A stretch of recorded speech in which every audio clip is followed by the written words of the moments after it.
ప్రపంచంలోని అన్ని చోట్ల కూడా.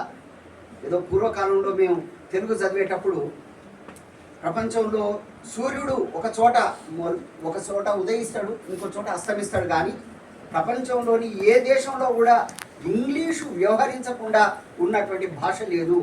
బ్రిటిష్ వాడు లేనటువంటి దేశం లేదు. రవి అస్తమించని బ్రిటిష్ సామ్రాజ్యం అని వర్ణించేవాళ్ళు. అంటే ఎక్కడైనా కానీ బ్రిటిష్ వాడు ఉంటాడు. అట్లా ఇంగ్లీష్ భాష ప్రపంచవ్యాప్తంగా, అది న్యూజిలాండ్ కావచ్చు, ఆస్ట్రేలియా కావచ్చు, అమెరికా కావచ్చు, మన ఇండియా కావచ్చు, లేకపోతే సౌత్ ఆఫ్రికా కావచ్చు, ప్రపంచంలోని అన్ని దేశాల్లో ఇంగ్లీష్ భాష ఉంది. ఏంది ఇంగ్లీష్ ఒక్కదానికే గొప్పతనం ఉందా? ఇతర భాషలకు లేదా? ప్రతి భాషను గౌరవించాలి. ఇది ఎటువంటిదంటే, ఒకరి తల్లి చాలా గొప్పది, చాలా తెలివైంది. ఈ కాలేజ్ పేరే ఇందిరా ప్రియదర్శిని అనే పేరు ఉంది కాబట్టి ఇందిరాగాంధీ చాలా గొప్పది. ఆమెకు 2 పిల్లలు ఉన్నారు. ఆమె గొప్పతనం ఏంది? మా అమ్మ కూడా గొప్పదే. ప్రతి వ్యక్తికి మన అమ్మలు అత్యంత గొప్పవాళ్ళు.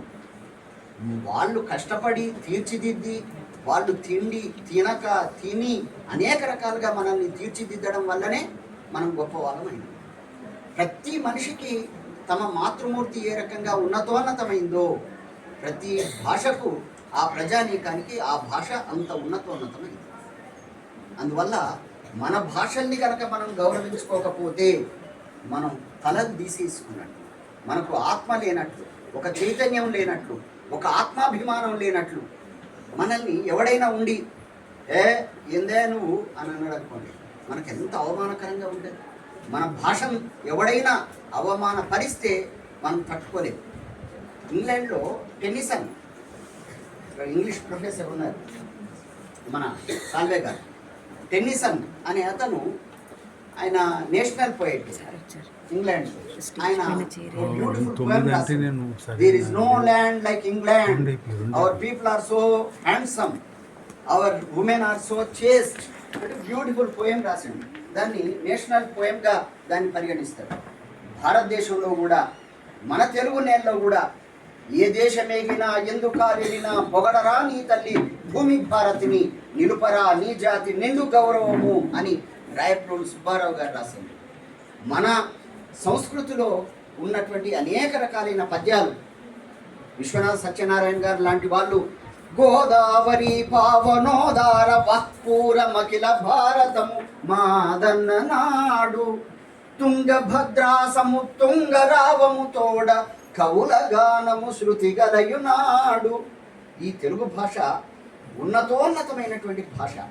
ఇవాళ ఇంగ్లీష్ ప్రపంచవ్యాప్తంగా అన్ని చోట్ల వ్యవహరింపబడుతున్న 14వ శతాబ్దిలో దాని యొక్క స్థాయి అత్యంత మామూలు.